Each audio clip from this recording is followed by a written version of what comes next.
الحمد لله رب العالمين والصلاة والسلام على أشرف الأنبياء والمرسلين أما بعد فأعوذ بالله من الشيطان الرجيم من همزه ونفخه ونفثه بسم الله الرحمن الرحيم رب اشرح لي صدري ويسر لي أمري واحلل عقدة من لساني يفقه قولي اللهم انفعنا بما علمتنا وعلمنا ما ينفعنا وزدنا علما فبشر عبادي الذين يستمعون القول فيتبعون أحسنه أولئك الذين هداهم الله وأولئك هم أولو الألباب اعوذ باللہ من الشیطان الرجیم بسم اللہ الرحمن الرحیم۔ پچھلے لیکچر میں اعوذ باللہ جس کو تعوذ کہتے ہیں اور بسم اللہ کا ترجمہ پڑھا تھا۔ میں نے ذکر کیا تھا کہ بسم اللہ یہ دو لفظ ہیں، ایک بازر بی جس کا مطلب ساتھ ہوتا ہے اور اسم ہے سین میم، اصل میں اس کے ساتھ حمزہ بھی ہے، اسم نام، تو بسم کا مطلب ساتھ نام اللہ کے، الرحمن جو بہت ہی رحم کرنے والا، الرحیم کا مطلب بھی جو بہت ہی رحم کرنے والا ہے۔ الرحمن الرحیم یہ دونوں اللہ رب العالمین کے صفاتی نام ہیں، اللہ رب العالمین کی صفات ہیں۔ اللہ یہ اللہ تعالیٰ کا ذاتی نام ہے اور الرحمن الرحیم یہ دونوں نام یہاں اللہ تعالیٰ کی عظیم صفت کے طور پر بیان ہوئے ہیں۔ الرحمن کا مطلب بھی بہت رحم کرنے والا اور الرحیم کا مطلب بھی بہت رحم کرنے والا۔ ہم عام طور پہ ترجمہ کرتے ہیں ساتھ نام اللہ کے جو بہت ہی مہربان اور نہایت رحم کرنے والا ہے، تو اس میں پھر ہمیں محذوف نکالنا ہوتا ہے کہ اللہ کے نام کے ساتھ میں شروع کرتا ہوں، وہ اللہ جو بہت ہی مہربان اور نہایت رحم کرنے والا ہے، تو پھر یہاں میں شروع کرتا ہوں، یہ ہمیں محذوف نکالنا ہوتا ہے۔ ہر اہم کام سے پہلے بسم اللہ الرحمن الرحیم پڑھنا چاہیے۔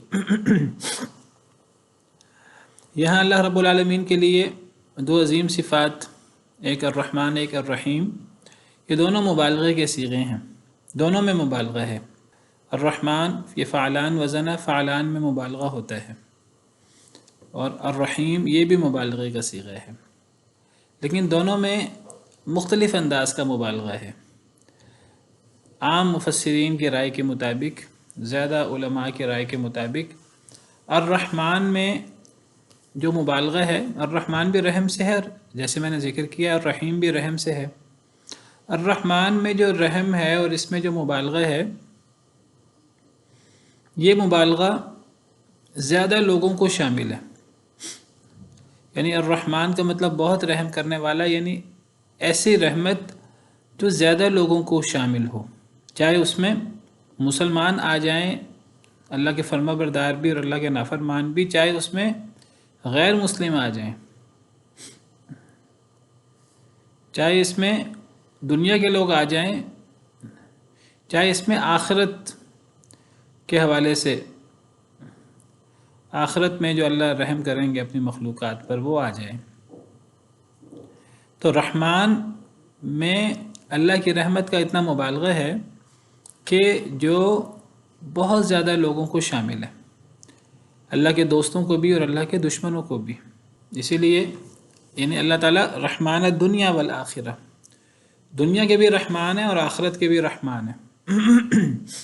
اور یہ اللہ کی رحمت یہ کفار کو بھی شامل ہو جاتی ہے، یہ اتنی زیادہ چھلک رہی ہے یہ اللہ کی رحمت۔ سیدنا ابراہیم علیہ السلام نے اللہ سے دعا کی تھی کہ اے اللہ تعالیٰ، یہ جو مکہ کا شہر ہے اس شہر کو امن والا شہر بنا دے، اور اے اللہ تعالیٰ اس مقدس شہر کے رہنے والوں کو جو ایمان لائیں ان میں سے انہیں پھلوں کا رزق دے۔ پہلے پارے میں اللہ نے ان کی دعا ذکر کی ہے، وَإِذْ قَالَ إِبْرَاهِيمُ رَبِّ اجْعَلْ هَذَا بَلَدًا آمِنًا وَارْزُقْ أَهْلَهُ مِنَ الثَّمَرَاتِ مَنْ آمَنَ مِنْهُمْ بِاللَّهِ وَالْيَوْمِ الْآخِرِ، کہ اے اللہ جو لوگ ایمان لائیں، اے اللہ انہیں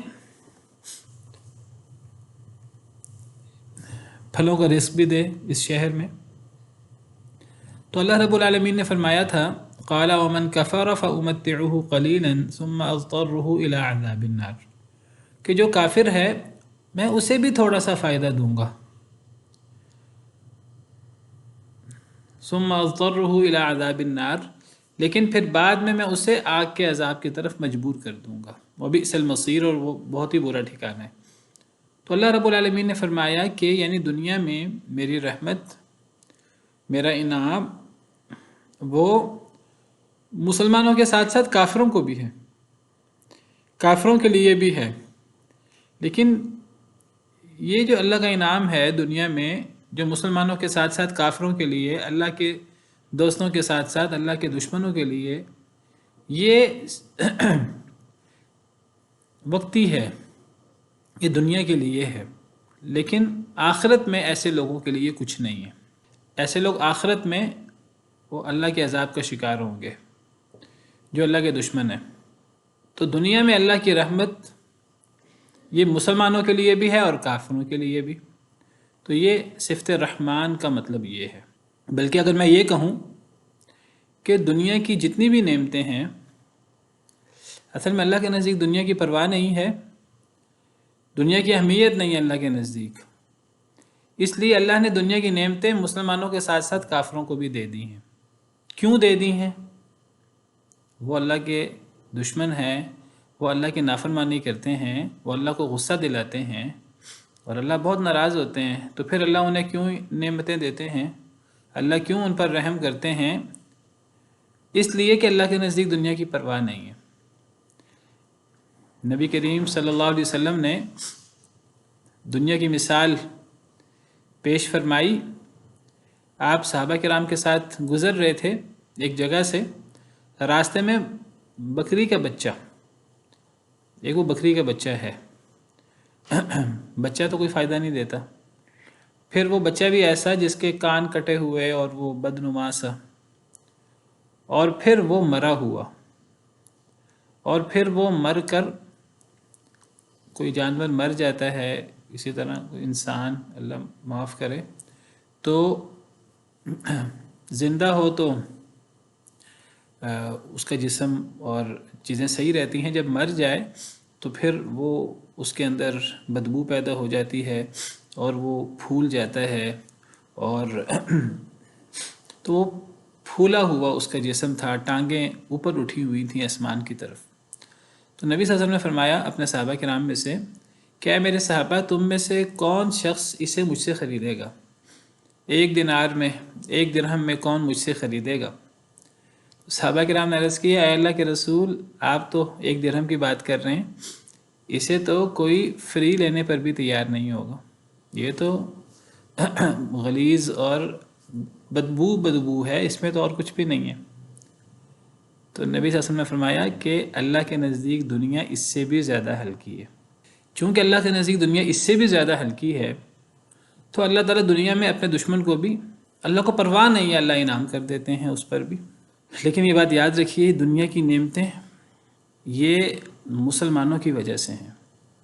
چاہے مسلمان تھوڑے ہوں، اللہ کے نیک بندے تھوڑے ہوں، ان کی وجہ سے دنیا کی نعمتیں ہیں. لیکن یہ نعمتیں اتنی زیادہ ہوتی ہیں اللہ کی طرف سے کہ یہ نعمتیں اللہ کے ساتھ، یہ نعمتیں مسلمانوں کے ساتھ کافروں کو بھی مل جاتی ہیں. کافر بھی یہ ان نعمتوں کے مستحق بن جاتے ہیں، حالانکہ وہ استحقاق نہیں رکھتے اپنے اعمال کی وجہ سے. لیکن چونکہ اللہ کو پرواہ نہیں ہے دنیا کی. دوسری حدیث مبارکہ میں ہے، صحیح حدیث ہے، نبی صلی اللہ علیہ وسلم نے فرمایا کہ اللہ کے نزدیک یہ دنیا مچھر کے پر کے برابر بھی نہیں ہے. حدیث مبارکہ کا مفہوم ہے، لو کانت الدنیا تعدل عند اللہ جناح بعوضہ، اگر یہ دنیا اللہ کے نزدیک مچھر کے پر کے برابر ہوتی، ما سقا کافرا منها شربۃ ماء او کما قال علیہ الصلوۃ والسلام. آپ نے فرمایا کہ اگر اللہ کے نزدیک دنیا مچھر کے پر کے برابر ہوتی، اللہ کافر کو پانی کا گھونٹ نہ دیتے. چونکہ اللہ کے نزدیک دنیا مچھر کے پر کے برابر بھی نہیں ہے. مچھر کے پر کی کیا حیثیت ہوتی ہے؟ اس کے برابر بھی نہیں ہے. اس لیے اللہ تعالیٰ کہتے ہیں کہ کافر نے جو عیش و عشرت کرنی ہے کر لے. دنیا میں کوئی لاکھوں کروڑوں اربوں خربوں کا مال ہے، کوئی 50 سال 60 سال 70 سال 80 سال 90 سال 100 سال 200 سال 500 سال 1000 سال کی عمر گزار لے، عیش و عشرت کی زندگی گزار لے، قارون کی طرح، نمرود کی طرح، فرعون کی طرح، شداد کی طرح، اللہ کے نزدیک کوئی پرواہ نہیں ہے، کیونکہ اس کی کوئی حیثیت نہیں ہے آخرت کے مقابلے میں۔ آخرت میں اللہ کی نعمتیں اتنی زیادہ ہیں، اور دنیا کی حیثیت آخرت کے مقابلے میں ایسے ہے، نبی صلی اللہ علیہ وسلم نے مثال دے کر فرمایا جیسے سمندر کے اندر سوئی ڈالو تو سوئی کے ساتھ پانی لگتا ہے، بلکہ حدیث مبارکہ میں انگلی کے الفاظ ہیں، اگر انگلی ڈالو تو انگلی میں جو پانی لگتا ہے، انگلی میں جو پانی لگتا ہے، سمندر میں انگلی ڈالے تو وہ پانی، یہ دنیا کی نعمتوں کی مثال ہے۔ سمندر آپ سمجھے آخرت کی نعمتیں ہیں، لا متناہی، غیر محدود، لا محدود، اور انگلی سے لگنے والا پانی، وہ پانی کتنا تھوڑا سا ہے، پانی باقاعدہ چلو میں نہیں لیا، باقاعدہ انگلی کے ساتھ لگ گیا، انگلی تھوڑی سی گیلی ہو گئی ہے، اور پھر وہ پانی کتنی جلدی خشک ہو جائے گا۔ یعنی اتنی چھوٹی ہے دنیا، دنیا کی نعمتیں اتنی تھوڑی ہیں، اور وہ مستقل رہنے والی بھی نہیں ہے، فوری ختم ہو جاتی ہیں، پانی کا بلبلہ ہے۔ اللہ تعالیٰ فرماتے ہیں اگر یہ ڈر نہ ہوتا کہ مسلمان آزمائش میں مبتلا نہ ہو جائیں، اللہ کو دنیا کی پرواہ نہیں ہے، اگر مسلمانوں کی آزمائش کا اللہ کو پرواہ نہ ہوتے، اگر یہ مسئلہ نہ ہوتا، اللہ کافروں کو دنیا میں اتنا مال دے دیتے، اتنا مال دے دیتے کہ ان کے گھر، ان کی سیڑھیاں، ان کے دروازے، ان کی مسحریاں اللہ سونے چاندی کے بنا دیتے، اللہ اتنی نعمتیں دے دیتے کافروں کو، اللہ کو پرواہ نہ ہوتی۔ وَلَوْلَا أَن يَكُونَ النَّاسُ أُمَّةً وَاحِدَةً لَجَعَلْنَا لِمَن يَكْفُرُ بِالرَّحْمَنِ لِبُيُوتِهِمْ سُقُفًا مِّن فِضَّةٍ وَمَعَارِجَ عَلَيْهَا يَظْهَرُونَ وَلِبُيُوتِهِمْ أَبْوَابًا وَسُرُرًا عَلَيْهَا يَتَّكِئُونَ وَزُخْرُفًا۔ یہ جو میں نے بات کی ہے آپ کے سامنے، یہ سورہ زخرف کی یہ آیات میں نے آپ کے سامنے پڑھی ہیں، ان کا مفہوم میں نے پہلے بیان کر دیا۔ اگر لوگوں یہ نہ ڈر ہوتا کہ مسلمان آزمائش میں مبتلا ہو جائیں تو اللہ کافروں کی ہر چیز سونے چاندی کی بنا دیتے۔ اللہ فرماتے ہیں لوگ سمجھتے ہیں کہ یہ نعمتیں ہیں دنیا کی، اللہ فرماتے ہیں وَإِن كُلُّ ذَلِكَ لَمَّا مَتَاعُ الْحَيَاةِ الدُّنْيَا، یہ دنیا کا سامان ہے، بہت تھوڑا سا، وَالْآخِرَةُ عِنْدَ رَبِّكَ لِلْمُتَّقِينَ، اللہ کے نزدیک آخرت متقین کے لیے ہے، جس کی اللہ کو پرواہ ہے۔ اللہ کو آخرت کی پرواہ ہے، اللہ نے آخرت میں کافر کو پانی کا گھونٹ بھی نہیں دینا، یاد رکھیے۔ جو اللہ کا نافرمان ہے، کافر ہے، اللہ کا انکار کرنے والا ہے، اس کے لیے نہ پانی کا گھونٹ ہے، نہ کھانے کا لقمہ ہے۔ ایک گھونٹ مانگیں گے جہنم والے جنتی لوگوں سے، وَنَادَى أَصْحَابُ النَّارِ أَصْحَابَ الْجَنَّةِ أَنْ أَفِيضُوا عَلَيْنَا مِنَ الْمَاءِ أَوْ مِمَّا رَزَقَكُمُ اللَّهُ۔ سورہ اعراف میں اللہ فرماتے ہیں کہ آگ والے جنت والوں کو پکاریں گے، آگ والے نیچے، جہنم نیچے ہے، جنت اوپر ہے، آگ والے جنت والوں کو پکاریں گے ہم پر پانی بہا دو تھوڑا سا، یا جو اللہ نے تمہیں رزق دیا کھانا ہمیں تھوڑا سا وہ دے دو۔ تو جنتی کیا جواب دیں گے؟ قالوا ان اللہ حرمہما علی الکافرین، اللہ نے پانی کا قطرہ اور کھانے کا لقمہ یہ کافروں پر حرام کر دیا، کیونکہ آخرت کی اللہ کے نزدیک پرواہ ہے۔ تو اللہ کی رحمت دنیا میں مسلمانوں کے ساتھ کافروں کے لیے بھی ہے، اور کس لیے ہے؟ مسلمانوں کی وجہ سے۔ یہ بات میں نے کیسے کہی کہ مسلمانوں کی وجہ سے ہے؟ یہ بات اللہ نے قرآن میں فرمائی ہے۔ اللہ فرماتے ہیں قُلْ مَنْ حَرَّمَ زِينَةَ اللَّهِ الَّتِي أَخْرَجَ لِعِبَادِهِ وَالطَّيِّبَاتِ مِنَ الرِّزْقِ قُلْ هِيَ لِلَّذِينَ آمَنُوا فِي الْحَيَاةِ الدُّنْيَا خَالِصَةً يَوْمَ الْقِيَامَةِ۔ سورہ اعراف، اللہ فرماتے ہیں، سورہ اعراف آیت نمبر، آپ کے سامنے آیت کھول دیتا ہوں، یہ قرآن کریم کی آیات جو آپ کے سامنے میں رکھ رہا ہوں۔ قُلْ مَنْ حَرَّمَ زِينَةَ اللَّهِ الَّتِي، سورہ اعراف آیت نمبر 32۔ اللہ فرماتے ہیں اے اللہ کے رسول آپ فرما دیجئے کہ اللہ کی وہ زینت جو اللہ نے اپنے بندوں کے لیے نکالی ہے، پاکیزہ رزق جو اللہ نے بندوں کے لیے نازل کیا ہے، اسے کون حرام کر سکتا ہے؟ اللہ نے اگر ایک زینت، زیب و زینت کی چیز اپنے بندوں کے لیے نکالی ہے کہ وہ اسے استعمال کریں، اللہ نے کوئی پاکیزہ رزق اگر کوئی بندوں کے لیے رکھا ہے کہ بندے اسے کھائیں، تو جب اللہ نے اسے حلال رکھا ہے تو کوئی اسے حرام نہیں کر سکتا۔ قُلْ هِيَ لِلَّذِينَ آمَنُوا، کہہ دیجئے یہ دنیا کی زیب و زینت ہو یا پاکیزہ رزق ہو، یہ ایمان والوں کے لیے ہے دنیا کی زندگی میں، خالصۃ یوم القیامہ، اور قیامت کے دن تو خالص۔ کیا مطلب؟ مطلب یہ ہے کہ دنیا کی یہ نعمتیں ہوں، یہ زیب و زینت اور پاکیزہ رزق، یہ آخرت کی جو نعمتیں ہیں، یہ دونوں نعمتیں دنیا میں ایمان والوں کے لیے ہیں، آخرت میں خالص ایمان والوں کے لیے ہیں۔ کیا مطلب؟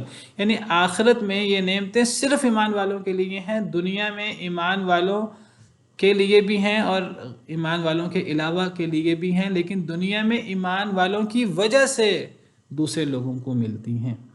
اگر دنیا میں ایمان والے نہ ہوں تو دنیا میں بھی یہ نعمتیں نازل نہ ہوں۔ بہت غور طلب آیت ہے، قل ہی للذین آمنوا، دنیا کی نعمتیں بھی ایمان والوں کی وجہ سے ہیں، لیکن خالص ایمان والوں کے لیے نہیں ہیں، ان کی وجہ سے دوسرے بھی فائدہ اٹھا لیتے ہیں۔ آخرت میں خالص ایمان والوں کے لیے ہیں۔ یعنی اگر دنیا میں ایمان والے ختم ہو جائیں تو دنیا کی بقا ختم ہو جائے، دنیا باقی نہ رہے۔ اور حدیث مبارکہ ہے، نبی صلی اللہ علیہ وسلم نے فرمایا کہ قیامت بدترین لوگوں پر قائم ہوگی، اور جب قیامت قائم ہوگی تو اس وقت ایک شخص بھی نہیں ہوگا جو اللہ کہنے والا ہو۔ یہ بات احادیث میں آتا ہے، لا الہ الا اللہ کہنے والا ایک شخص نہیں ہوگا۔ ایسے بدترین لوگوں پر قیامت قائم ہوگی، یعنی جب دنیا سے مسلمان ختم ہو جائیں گے تو دنیا کے باقی رہنے کا جواز ختم ہو جائے گا۔ بہرحال بات میری دور نکل گئی۔ جی سر اگر ایسا ہے تو پھر تو مسلمانوں کو زیادہ امیر ہونا چاہیے، ان کے پاس زیادہ دولت ہونی چاہیے، کیونکہ ہماری وجہ سے دنیا میں آ رہا ہے، اور جو کافر ہیں تو پھر اس کے کمپیریٹیولی کم ملنا چاہیے، کیونکہ ان کو تو ہماری وجہ سے مل ہے، لیکن ایسا تو نہیں ہے۔ ہاں جی، اور مٹیریلزم کی نفی بھی کی گئی ہے، مٹیریلزم کی، جیسا قرآن میں اللہ کہتا ہے کہ وہ آپ ان کے مال کو نہ دیکھیں، کہ جو آپ کو 7 آیات دی گئی ہیں یعنی صورت فاتحہ وہ ان سب پر بھاری ہیں، تو اللہ تو بار بار مٹیریلزم کی نفی بھی کرتا ہے کہ تم لوگ اس کی طرف نہ جاؤ، تو پھر یہ کیسے ہوا کہ مومنوں کی وجہ سے یہ ہے یہ سب کچھ؟ میں نے جو تفصیل بیان کی ہے اس کے اندر آپ کی سب باتوں کا جواب موجود ہے۔ یعنی دیکھیے، میں نے آپ سے یہ کہا ہے کہ آخرت کی نعمتیں صرف مومنوں کے لیے ہیں، وہ کافروں کے لیے نہیں ہیں۔ اللہ قرآن میں فرماتے ہیں وَكَانَ بِالْمُؤْمِنِينَ رَحِيمًا۔ یہ رحیم کی بات میں نے ابھی کرنی ہے کہ یہ جو اللہ کی صفت رحیمیت ہے نا، یہ صرف ایمان والوں کے لیے ہے، دنیا میں بھی اور آخرت میں بھی، یہ صرف ایمان والوں کے لیے ہے۔ لیکن یہ جو صفت رحمان ہے نا، یہ دنیا کے سب لوگوں کے لیے ہیں، چاہے وہ مومن ہوں چاہے وہ کافر ہوں۔ تو آخرت کی نعمتیں وہ مومنوں کے لیے ہیں صرف، دنیا کی نعمتیں مومنوں کے ساتھ کافروں کو بھی مل جاتی ہیں مومنوں کی وجہ سے۔ اگر مومن نہ ہو تو دنیا باقی نہ رہے، لیکن چونکہ اللہ کو دنیا کی پرواہ نہیں ہے، اللہ تعالیٰ بعض دفعہ کافروں کو نعمتیں زیادہ دے دیتے ہیں کیونکہ اللہ کو پرواہ نہیں ہے، اور اللہ چاہتے ہیں کہ اگر کافروں کو کوئی عمل ہے ظاہراً نیک بھی، تو ان کو اس عمل کا فائدہ دنیا میں مل جائے، ان کے لیے آخرت میں کچھ بھی نہ ہو۔ اللہ تعالیٰ فرماتے ہیں من کان یرید الحیات الدنیا وزینتہا نوفی الیہم اعمالہم فیہا، جو دنیا اور اس کی زیب و زینت چاہتا ہے، صرف دنیا چاہتا ہے، ہم اس کو اس کے اعمال کا بدلہ پورا دنیا میں دے دیتے ہیں۔ وہم فیہا لا یبخسون، اور ان کو کوئی کمی نہیں کی جائے گی دنیا میں۔ لیکن اللہ ساتھ ہی فرماتے ہیں اولئک الذین لیس لہم فی الآخرۃ الا النار، دنیا میں تو ہم ان کو کمی نہیں کریں گے، دنیا میں ہم ان کو ان کے اعمال کا بدلہ پورا دے دیں گے، لیکن آخرت میں ان کے لیے آگ کے علاوہ کچھ نہیں ہے۔ اسی طرح اللہ تعالیٰ فرماتے ہیں کہ جو خانہ کعبہ جا کر بھی، مشرکین خانہ کعبہ بھی جاتے تھے، عمرہ حج بھی کرتے تھے، جو خانہ کعبہ جا کر بھی یہ دعا کرے اللہ تعالیٰ سے، اے اللہ مجھے دنیا دے دے، فَمِنَ النَّاسِ مَن يَقُولُ رَبَّنَا آتِنَا فِي الدُّنْيَا وَمَا لَهُ فِي الْآخِرَةِ مِنْ خَلَاقٍ، اس کو دنیا ملتی ہے کہ نہیں ملتی یہ بعد کی بات ہے، اس کے لیے آخرت میں کوئی حصہ نہیں ہے۔ مومن کے لیے دنیا میں بھی حصہ ہے، آخرت میں بھی حصہ ہے۔ وَمِنْهُم مَّن يَقُولُ رَبَّنَا آتِنَا فِي الدُّنْيَا حَسَنَةً وَفِي الْآخِرَةِ حَسَنَةً وَقِنَا عَذَابَ النَّارِ۔ میں صرف یہ کہہ رہا ہوں کہ دنیا کی نعمتیں مسلمانوں کی وجہ سے ہیں، لیکن اگر اللہ دنیا میں مسلمانوں کو نعمتیں دے دیں ساری، تو مسلمان دنیا کی نعمتوں میں مبتلا ہو جائیں اور مسلمان یہ کہیں کہ ہم نے دنیا میں ہی رہنا ہے۔ اللہ نے نعمتیں رکھی ہیں آخرت میں، دنیا کو اللہ نے آزمائش بنایا ہے، اور اللہ نے مسلمانوں کو حکم دیا کہ مسلمان دنیا میں ایسے رہے جیسے مسافر ہوتا ہے، لیکن دنیا کی نعمتیں اگر ہیں تو وہ مسلمانوں کی وجہ سے ہیں، یہ بات یاد رکھیں۔ یہ اللہ نے یہ نقطہ بیان کیا ہے کہ دنیا کی نعمتیں ایمان والوں کی وجہ سے ہیں، لیکن وہ ایمان والوں کے ساتھ کافروں کو بھی مل جاتی ہیں۔ اور اللہ فرماتے ہیں ایمان والے دنیا کے اندر یہ جو نعمتیں ہیں ان نعمتوں کے اوپر للچائی نظر سے نہ دیکھیں، کیونکہ اللہ نے اصل مومنوں کے لیے آخرت بنائی ہے۔ دنیا مومنوں کے لیے ایک بونس ہے، مل گئی تو مل گئی، نہ ملی تو کوئی بات نہیں۔ نبی صلی اللہ علیہ وسلم نے فرمایا آپ ایک دفعہ آپ اٹھے، آپ لیٹے ہوئے تھے، جب اٹھے تو آپ کے جسم مبارک پر نشان پڑے ہوئے تھے، کیونکہ آپ جب لیٹے تو آپ نے نیچے کوئی نرم دہ گدا اور کوئی ایسی چیز نہیں بچھائی۔ تو سیدنا عمر رضی اللہ تعالیٰ عنہ نے یہ دیکھا تو رونے لگے، کہنے لگے اے اللہ کے رسول، آپ اللہ کے رسول اور اللہ کے نبی اور سید الانبیاء والمرسلین، آپ سے افضل کون ہے؟ اور آپ کی یہ کیفیت ہے اور یہ کیسر و کسرا اور یہ روم و فارس کے لوگ وہ عیش و عشرت کر رہے ہیں۔ تو نبی صلی اللہ علیہ وسلم نے فرمایا اے عمر کیا تمہیں ابھی تک سمجھ نہیں آئی؟ یعنی اللہ نے مسلمانوں کو دنیا میں دل لگانے سے روکا ہے، اللہ نے مسلمانوں کے لیے آخرت رکھی ہے، لیکن دنیا کی نعمتیں مسلمانوں کی وجہ سے ہیں، یہ ایک الگ بات ہے۔ بہرحال بات یہ ہو رہی تھی کہ الرحمن جو اللہ کی صفت رحمان ہے، اس کا مطلب ہے کہ اللہ کی رحمت یہ مومنوں کے لیے بھی ہے اور کافروں کے لیے بھی، اس کا تعلق دنیا کے ساتھ ہے، آخرت کے ساتھ نہیں۔ اگر آخرت کے ساتھ ہو تو یہ صرف مومنوں کے لیے، لیکن دنیا کے ساتھ ہے، دنیا میں یہ رحمت مومنوں کے لیے بھی ہے اور کافروں کے لیے بھی۔ اور الرحیم یہ بہت رحم کرنے والا، بہت مہربان، اس سے مراد دوام ہے، لمبائی ہے، ہمیشہ ہمیش، اللہ کی رحمت ہمیشہ ہمیش کے لیے ہے، لیکن یہ صرف مومنوں کے لیے ہے۔ تو گویا کہ رحمان میں بھی مبالغہ ہے، الرحیم میں بھی مبالغہ ہے رحم کا، رحمان میں مبالغہ ہے شمول کا، اس کو کہتے ہیں شمول، یعنی زیادہ لوگوں کے لیے، جس میں مسلمانوں کے ساتھ کافر بھی ہیں۔ اور الرحیم میں بھی مبالغہ ہے، لیکن یہ مبالغہ ہے دوام کا۔ تو اللہ فرماتے ہیں وَكَانَ بِالْمُؤْمِنِينَ رَحِيمًا، اللہ مومنین کے ساتھ رحم کرنے والا ہے۔ تو اللہ نے اپنا جو پہلا تعارف کروایا ہے وہ رحم کا کروایا ہے۔ اللہ رحیم و کریم ہے، اللہ کو کوئی خوشی نہیں ہوتی اپنے بندوں کو سزا دے کر۔ مبالغہ کا مطلب یعنی اللہ نے ایک بات مثلاً ایک ہوتا ہے، میں آپ کو اس کی مثال دیتا ہوں مبالغہ کی، ایک ہوتا ہے غافر معاف کرنے والا، اور ایک ہے غفار بہت معاف کرنے والا، یہ مبالغہ ہے۔ ایک ہوتا ہے عام رحم کرنے والا، ایک ہے رحمان بہت رحم کرنے والا، یہ مبالغہ ہے۔ اگر منفی معنوں میں لیں، ایک کاذب ہے جھوٹا، عام جھوٹا، ایک کذاب بہت بڑا جھوٹا اور مکار، دجال، تو یہ اس کو مبالغہ کہتے ہیں۔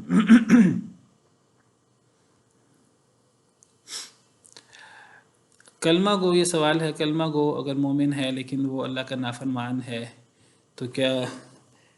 دیکھیے اگر ایک بندہ موحد ہے نا، توحید پر عمل پیرا ہے، تو آخر کار یہ بندہ جنتی ہے انشاءاللہ، چاہے وہ گناہ گار ہو، اب اللہ کی مرضی ہے، اللہ اسے دنیا کے اندر، دنیا کی جو اس نے اگر کوئی کمی کوتاہی ہوئی ہے، اللہ آخرت میں چاہے تو اللہ معاف کر دے، چاہے بغیر سزا کے اللہ جنت میں بھیج دے، چاہے اللہ سزا دے کر جنت میں بھیج دے۔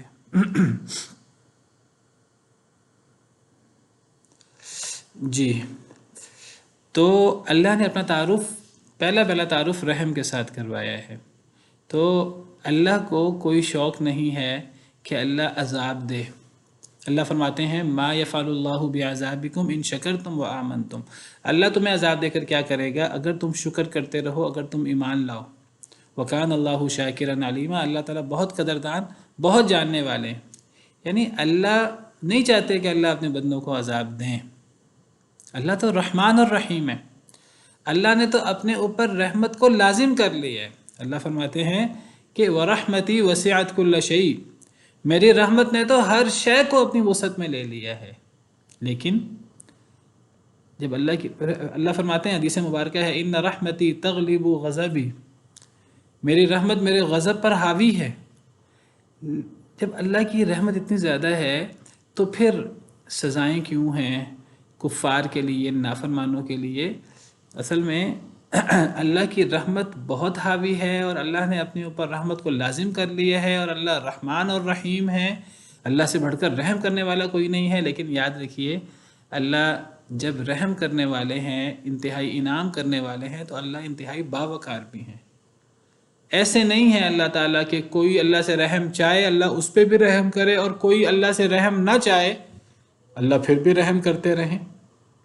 کوئی اللہ کی طرف پلٹے اور اللہ کے قریب آئے، اللہ اس کو بھی اپنے سے قریب کریں، اس پر بھی اپنا انعام کریں، اور کوئی اللہ سے دور جائے، منہ موڑے، اور اللہ پھر بھی اس کے پیچھے جائیں۔ دیکھیے حدیث مبارکہ میں آتا ہے کہ اگر کوئی اللہ کا ذکر کرے گا، اللہ اس کا ذکر کریں گے۔ کوئی دل میں اللہ کا ذکر کرے، اللہ اپنے دل میں اس کا ذکر کریں گے۔ کوئی اگر ایک مجلس میں اللہ کا ذکر کرے، اللہ اس سے بہتر مجلس میں اس کا ذکر کریں گے۔ کوئی اگر اللہ کی طرف ایک قدم آئے گا، چل کر آئے گا، اللہ دوڑ کر آئیں گے۔ لیکن یہ حدیث مبارکہ تو ہم پڑھتے ہیں، لیکن جو اللہ کی طرف آئے گا نہیں، اللہ اس کو کیسے اپنے قریب کرے؟ اللہ کہتے ہیں مجھ سے مانگو میں تمہیں ہر چیز دوں گا۔ ہم تو مائل و کرم ہیں علامہ اقبال کی زبان میں، کوئی سائل ہی نہیں، راہ دکھلائیں کسے، کوئی راہ و منزل ہی نہیں۔ اللہ تو دینے پر تیار ہے، کوئی لینے والا تو ہو۔ کوئی اللہ سے مانگے تو صحیح، تھوڑا مانگے اللہ زیادہ دے دیں گے، لیکن سوال یہ جو نہیں مانگے گا اللہ اس کو دیں گے۔ جو کہتا ہے مجھے اللہ سے ضرورت ہی نہیں ہے، ایک بندہ اللہ سے ہدایت مانگتا ہے، اللہ ہدایت دیں گے لازماً۔ ایک بندہ اللہ سے ہدایت نہیں مانگتا اور اللہ سے منہ موڑتا ہے، اللہ اسے ہدایت نہیں دیتے، کبھی ہدایت نہیں دیتے۔ تو اللہ رحیم و کریم ہے، اللہ کی رحمت اللہ کے غصے پر حاوی ہے، لیکن اللہ نے فرمایا کہ فَسَأَكْتُبُهَا لِلَّذِينَ يَتَّقُونَ وَيُؤْتُونَ الزَّكَاةَ وَالَّذِينَ هُمْ بِآيَاتِنَا يُؤْمِنُونَ۔ میں اپنی رحمت کو لکھ دوں گا، لازم کر دوں گا ان لوگوں کے لیے جو اللہ سے ڈرتے ہیں، جو زکوٰۃ ادا کرتے ہیں، اور جو اللہ کی آیتوں پر ایمان رکھتے ہیں۔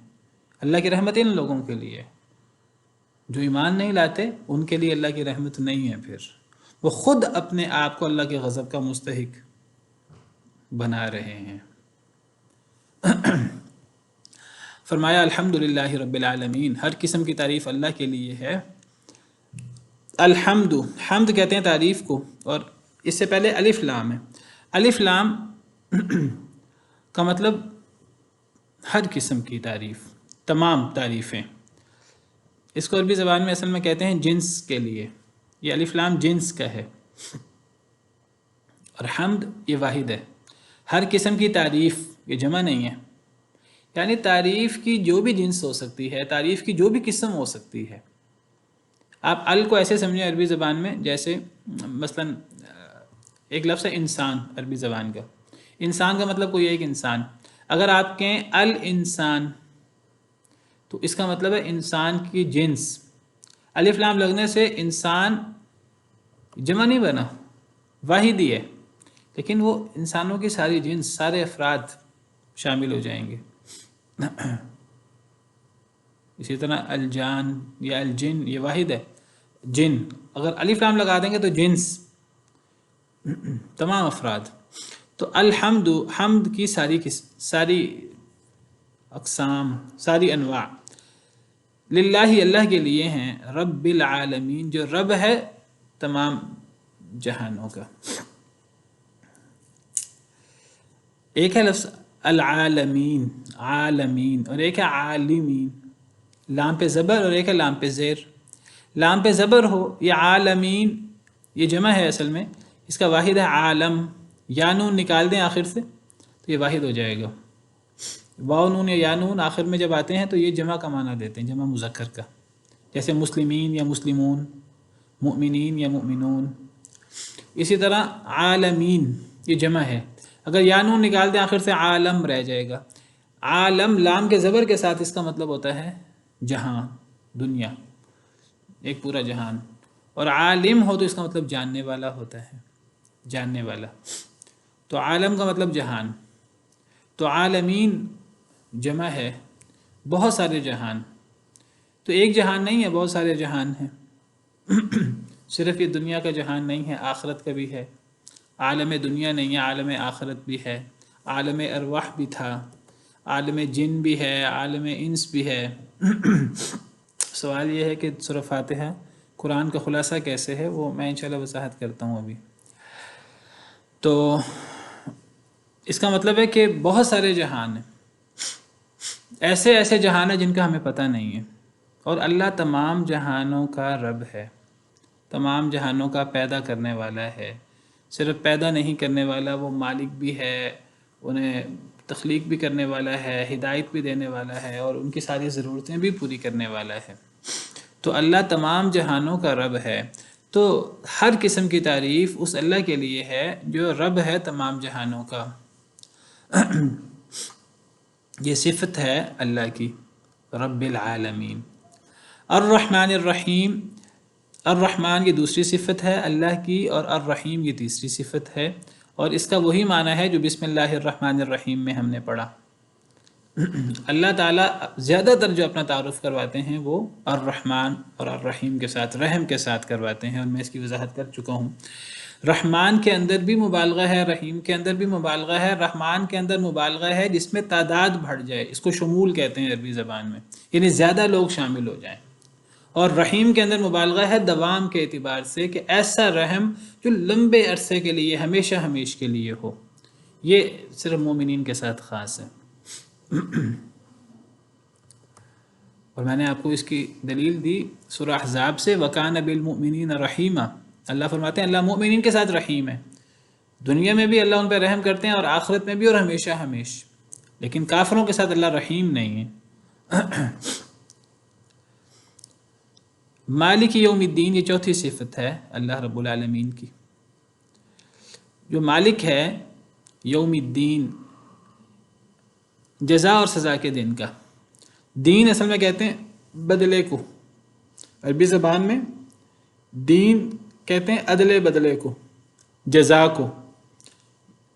جزا کہہ لیں اس کا مطلب بھی بدلہ، سزا کہہ لیں اس کا مطلب بھی بدلہ، بس سزا کا مطلب ہوتا ہے برا بدلہ۔ عربی زبان میں محاورہ ہے کما تدین و تدان، یعنی تو جیسا کرے گا ویسا بھرے گا۔ تو یوم الدین کا مطلب ہوتا ہے بدلے کا دن، یہ قیامت کا نام ہے۔ قرآن کریم میں قیامت کے لیے بہت سارے نام آئے ہیں، جن میں سے ایک نام یہاں یوم الدین استعمال ہوا ہے۔ قرآن کریم میں قیامت کے لیے یوم القیامہ قائم ہونے والا دن، الواقعہ اذا وقعت الواقعہ سورہ واقعہ پوری، اس سے مراد قیامت ہے۔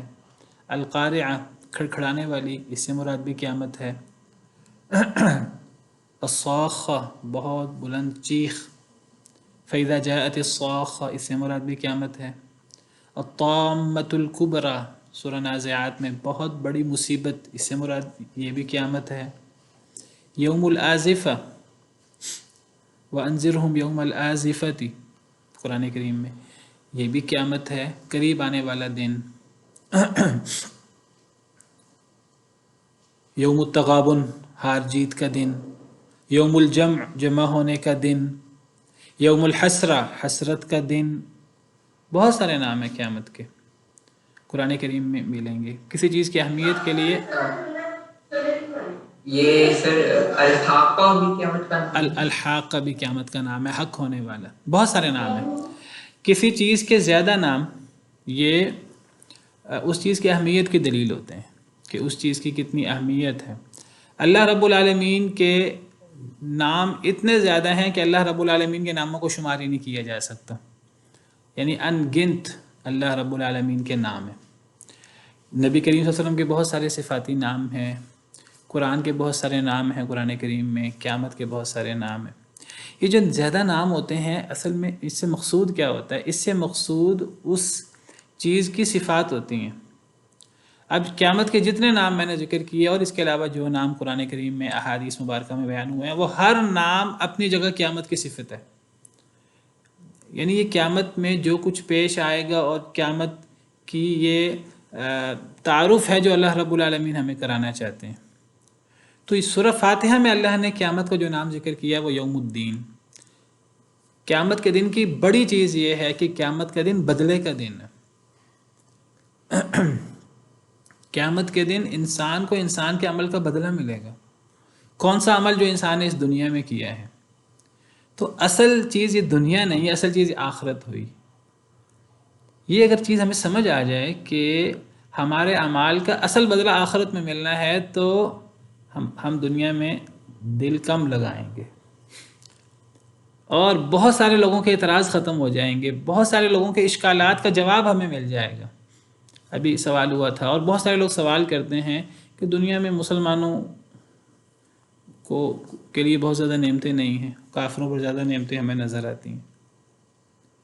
اصل میں ہم سمجھتے ہیں کہ ہر چیز کا بدلہ دنیا میں ملنا ہے، یہ لازمی نہیں ہے. دنیا یوم الدین نہیں ہے. یہ ہو سکتا ہے کہ ہمارے اعمال کا بدلہ اچھے یا برے اعمال کے دنیا میں مل جائے، وہ بونس ہوگا، وہ بالکل بہت تھوڑا ہوگا، یہ بھی یاد رکھیے. جو حقیقی بدلہ ہے وہ آخرت میں ملے گا اور کامل بدلہ ملے گا. دنیا کے اندر ممکنہ مل جائے، ممکنہ نہ ملے، ممکنہ بالکل نہ ملے، اور ممکنہ ملے تو بہت تھوڑا ملے، اتنا ملے کہ اس کی آخرت کے مقابلے میں کوئی حیثیت ہی نہ ہو. دنیا دارالامتحان ہے، دنیا دارالجزا نہیں ہے. اگر یہ بات سمجھ میں آ جائے ہمارے بہت سے اشکالات حل ہو جائیں، بہت سے سوالوں کا ہمیں جواب مل جائے. اگر دارالجزا آخرت ہے تو آخرت کا ہونا ایک عقلی چیز ہے. یعنی اللہ نے دنیا بدلے کے لیے نہیں بنائی. اگر اللہ نے دنیا بدلے کے لیے نہیں بنائی تو پھر آخرت کے بغیر دنیا عبث ہے، فضول ہے، اور اللہ کوئی کام فضول نہیں کرتے. بلکہ اللہ فرماتے ہیں جو بندہ آخرت کا انکار کرتا ہے، اللہ فرماتے ہیں یہ بندہ در حقیقت اللہ رب العالمین پر بہت بڑا الزام لگاتا ہے. کیا الزام لگاتا ہے؟ کہ اللہ نے دنیا بے مقصد بنائی ہے، چاہے منہ سے یہ بات کہے یا نہ کہے. یہ بات سمجھ آ رہی ہے؟ یعنی اگر ایک بندہ آخرت کا انکار کرتا ہے، آخرت کا انکار سے مراد یہ بھی ہے کہ ایک انسان کے آخرت نہیں ہے، اور آخرت کے انکار سے مراد یہ بھی ہے ایک بندہ منہ سے کہتا رہے آخرت ہے لیکن ایک بندہ اس کے مطابق اپنی زندگی نہ گزارے، اس کے مطابق اپنے اعمال کی اصلاح نہ کرے، یہ بھی آخرت کے انکار کے مترادف ہے. جو بندہ آخرت کا انکار کرتا ہے وہ در حقیقت اللہ رب العالمین پر بہت بڑا الزام لگاتا ہے کہ اللہ رب العالمین نے یہ دنیا فضول بنائی ہے. کیونکہ دنیا کے اندر بدلہ تو ہے نہیں. دنیا کے اندر نیک شخص اور برا شخص بعض دفعہ ہمیں برے شخص پہ زیادہ نعمتیں مل رہی، ہمیں نظر آتا ہے وہ زیادہ نعمتوں کا مستحق ہوتا ہے. جیسے بھی بات ہوئی حضرت موسیٰ ہے اور فرعون. حضرت موسیٰ نیکوں کے امام ہے، فرعون بدکاروں کا امام ہے، لیکن دنیاوی نعمتوں میں فرعون زیادہ تھا. کیونکہ دنیا میں بدلہ نہیں ہے، حقیقی بدلہ آخرت میں ہے. تو میں بات ہی کر رہا تھا کہ اگر آخرت کو نہ مانا جائے تو گویا کہ یہ اللہ رب العالمین پر بہت بڑا الزام ہے، اور یہی الزام کافی ہے انسان کے، یعنی کہ اللہ رب العالمین کا نافرمان بن جائے اور اللہ رب العالمین کی سزا کا مستحق بن جائے. اللہ تعالیٰ قرآن کریم میں فرماتے ہیں سورہ مومنون میں فَحَسِبْتُمْ أَنَّمَا خَلَقْنَاكُمْ عَبَثًا وَأَنَّكُمْ إِلَيْنَا لَا تُرْجَعُونَ. سورہ مومنون آیت نمبر 115. کیا تم نے گمان کیا ہے کہ ہم نے تمہیں عبث پیدا کیا ہے، فضول پیدا کیا ہے؟ اللہ سوال کرتے ہیں وَأَنَّكُمْ إِلَيْنَا لَا تُرْجَعُونَ، اور تم ہماری طرف نہیں لوٹو گے. تو اللہ کی طرف نہ لوٹنا، اگر کوئی بندہ یہ عقیدہ رکھے زبان سے کہے کہ میں اللہ کی طرف نہیں لوٹوں گا، آخرت نہیں ہے، یا اس کا رویہ ایسا ہو جیسے آخرت نہیں ہے، چاہے منہ سے مانتا ہو آخرت کو، تو گویا کہ وہ یہ کہہ رہا ہے اپنے زبان حال سے کہ اللہ نے دنیا فضول بنائی ہے. دوسری آیت میں تو اللہ تعالیٰ ایک اور انداز سے اس بات کا ذکر کرتے ہیں. اللہ فرماتے ہیں سورہ صاد آیت نمبر 27 وَمَا خَلَقْنَا السَّمَاءَ وَالْأَرْضَ وَمَا بَيْنَهُمَا بَاطِلًا، ہم نے زمین و آسمان اور جو ان کے درمیان ہے باطل، فضول پیدا نہیں کیا. ذَلِكَ ظَنُّ الَّذِينَ كَفَرُوا، یہ کافروں کا گمان ہے. کیا گمان ہے کافروں کا؟ کہ آسمان، زمین اور ان کے درمیان جتنی مخلوقات ہیں یہ ساری باطل اور فضول ہیں، بے مقصد ہیں. کون کہتا ہے یہ بات؟ اللہ فرماتے ہیں یہ کافروں کا گمان ہے. فَوَيْلٌ لِّلَّذِينَ كَفَرُوا مِنَ النَّارِ، ایسے کافروں کے لیے ویل ہے آگ سے. یعنی صرف یہ بندہ سوچ لے کہ آخرت نہیں ہے اور زمین و آسمان بے مقصد ہیں، زمین و آسمان اور تمام مخلوقات، تو صرف اس گمان کی وجہ سے انسان آگ کا مستحق بن جاتا ہے، اللہ کے عذاب کا مستحق بن جاتا ہے۔ اور اللہ فرماتے ہیں ام نجعل الذین آمنوا وعملوا الصالحات کالمفسدین فی الارض ام نجعل المتقین کالفجار، کیا ہم کر دیں ایمان والوں کو اور نیک عمل کرنے والوں کو زمین میں فساد کرنے والوں کی طرح، ام نجعل المتقین کالفجار، یا ہم کر دیں متقی لوگوں کو فاسق و فاجر لوگوں کی طرح۔ یعنی جو بندہ آخرت کو نہیں مانتا وہ در حقیقت زبان حال سے کیا کہہ رہا ہوتا ہے؟ وہ کہہ رہا ہوتا ہے کہ ایمان والے، نیک عمل کرنے والے اور زمین میں فساد کرنے والے برابر ہیں۔ وہ در حقیقت یہ کہہ رہا ہوتا ہے کہ متقی اور فاسق و فاجر برابر ہیں۔ کیسے وہ کہہ رہا ہوتا ہے؟ وہ ایسے کہہ رہا ہوتا ہے کہ جیسے میں نے ذکر کیا کہ دنیا میں ایمان والے اور نیک عمل کرنے والوں کا انجام دنیا میں یا ان پر جو اللہ کی نعمتیں ہیں، اور زمین میں فساد کرنے والوں پر اللہ کی نعمتیں بعض دفعہ ایک جیسی ہوتی ہیں، بعض دفعہ فساد کرنے والوں کو نعمتیں زیادہ مل رہی ہوتی ہیں، بعض دفعہ متقی اور فاسق و فاجر لوگ دنیا میں بعض دفعہ وہ ایک انداز سے رہ رہے ہوتے ہیں۔ تو دنیا دارالجزا نہیں ہے، دارالجزا آخرت ہے۔ تو اللہ فرماتے ہیں کہ مالک یوم الدین، اللہ آخرت کے دن کے مالک ہیں، یوم الجزا کے مالک ہیں، بدلے کے دن کے مالک ہیں۔ سوال یہ ہے، یہ چوتھی صفت ہے اللہ کی، اللہ فرماتے ہیں اللہ بدلے کے دن کے مالک ہیں۔ بدلے کے دن سے مراد آخرت کا دن ہے۔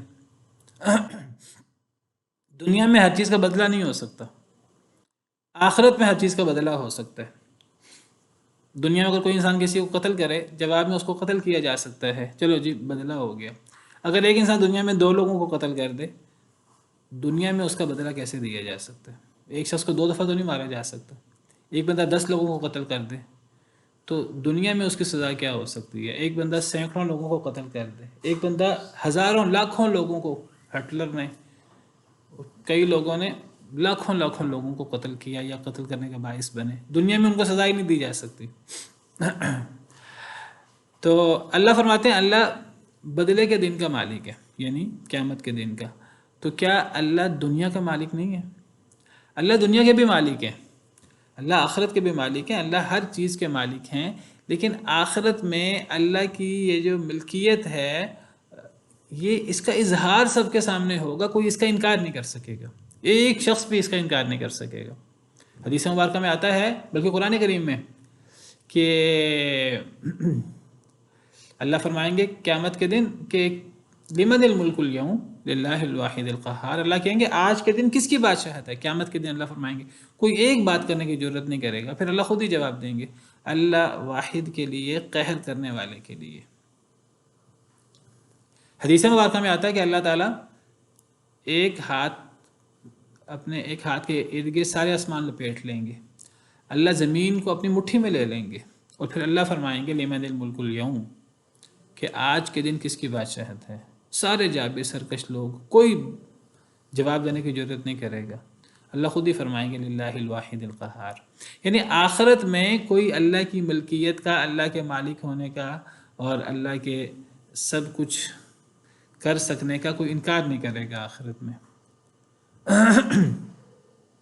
دنیا میں بھی مالک اللہ ہی ہے، لیکن دنیا میں اللہ نے اختیار دیا ہوا ہے، تو کئی لوگ اس اختیار کا ناجائز استعمال کرتے ہوئے بھول جاتے ہیں، بعض دفعہ کہتے ہیں ہم مالک ہیں، ہم رب ہیں، ہمارے ہاتھ میں اس دنیا کا نظام ہے۔ بعض لوگوں کو یہ مغالطہ ہو جاتا ہے، جیسے فرعون کو ہو گیا تھا، انا ربکم الاعلی۔ آخرت میں کسی کو یہ مغالطہ نہیں ہوگا، اور دنیا میں بھی یہ مغالطہ ہی ہوتا ہے۔ فرعون نے انا ربکم الاعلی کہہ کر وہ کیا موت سے بچ گیا؟ کیا وہ اللہ کی آزمائشوں سے بچ گیا، بیماریوں سے بچ گیا، آزمائشوں سے بچ گیا؟ کیا اپنی مرضی سے دنیا میں آیا تھا؟ کیا ساری نعمتیں خود ہی حاصل کی تھیں؟ وہ ساری نعمتیں اللہ نے دی تھیں۔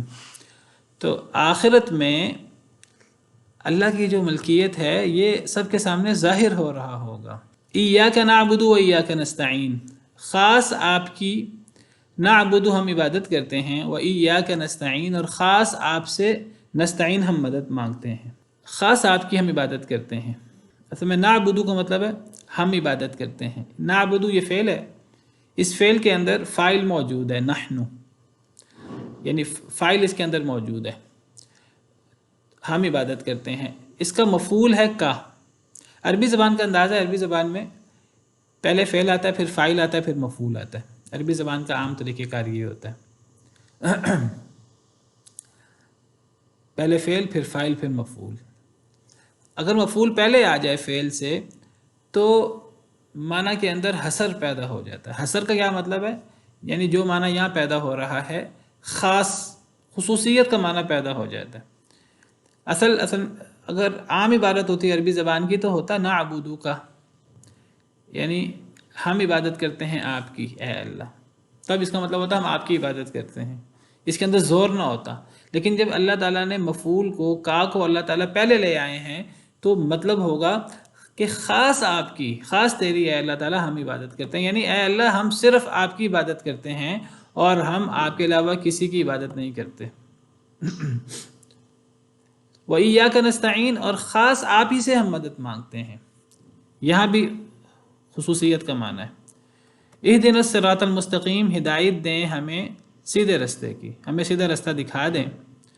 صراط الذین انعمت علیہم رستہ ان لوگوں کا جن پر آپ نے انعام کیا، غیر المغضوب علیہم ولا الضالین نہ کہ ان کا رستہ جن پر غضب ہوا اور نہ گمراہوں کا۔ اصل وقت ختم ہو گیا، میں نے کہا کہ میں اس صورت مکمل کر دوں، اس کی کچھ وضاحت انشاءاللہ میں اگلے لیکچر میں کروں گا، اور میں بتاؤں گا کہ اس صورت کو قرآن کریم کا خلاصہ کیوں کہتے ہیں، اس کو ام القرآن کیوں کہتے ہیں، اس کو ام الکتاب کیوں کہتے ہیں، اللہ نے قرآن کے شروع میں یہ صورت کیوں رکھی ہے۔ اگلے لیکچر میں انشاءاللہ اس چیز کو واضح کرنے کی کوشش کروں گا، اور تھوڑی سی وضاحت ان آیات کی اگلے لیکچر میں کروں گا انشاءاللہ۔ چلیں آج کے لیے اتنا ہی کافی ہے، تو باقی انشاءاللہ آئندہ ایاک نعبدو سے اس کی وضاحت کروں گا آئندہ انشاءاللہ یہاں سے۔ سبحان ربک رب العزت عما یصفون وسلام علی المرسلین والحمد للہ رب العالمین۔